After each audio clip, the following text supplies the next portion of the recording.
So Telugu Titans top 4లో confirm అయింది. So ముందుగానే చెప్పుకున్నట్టు యువ పైన యూపీతో గెలిస్తే తెలుగు టైటన్స్ టాప్ 4లో కన్ఫర్మ్ అవుతుంది. సో యూపీతో థ్యాంక్స్ చెప్పినా కూడా సరిపోదు.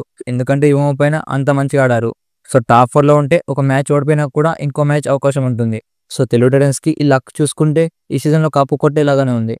అయితే యూపీతో అలాగే యువ మ్యాచ్ చూసుకుంటే యూపీతో 35 అలాగే యువ 32తో యూపీతో ఘన విజయం సాధించింది.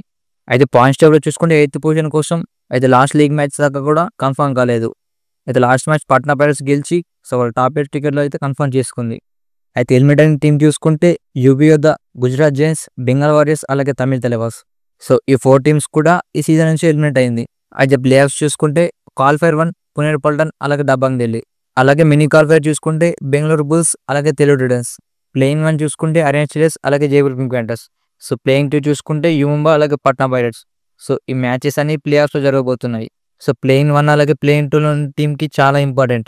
ఒక్క మ్యాచ్ ఓడిపోయినా కూడా సో వాళ్ళు ఇంటికి వెళ్ళాల్సిందే. అలాగే క్వాలిఫైర్ 1లో గెలిచిన టీం నేరుగా ఫైనల్కి వెళ్తుంది. సో తెలుగు టైటన్స్ చూసుకుంటే 9 సంవత్సరాల తర్వాత మళ్ళీ ప్లే ఆఫ్ చేరింది. సో అది కూడా మినీ క్వాలిఫైర్ ఆడబోతుంది.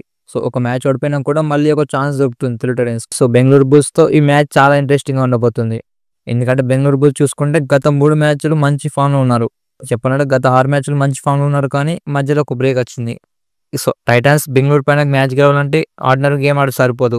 సో వాళ్ళు వరుసగా 5 మ్యాచ్లు గెలిచిన ఫామ్. సో లేకపోతే తెలుగు టైటన్స్కి ఈ మ్యాచ్ చాలా కష్టం అవుతుంది.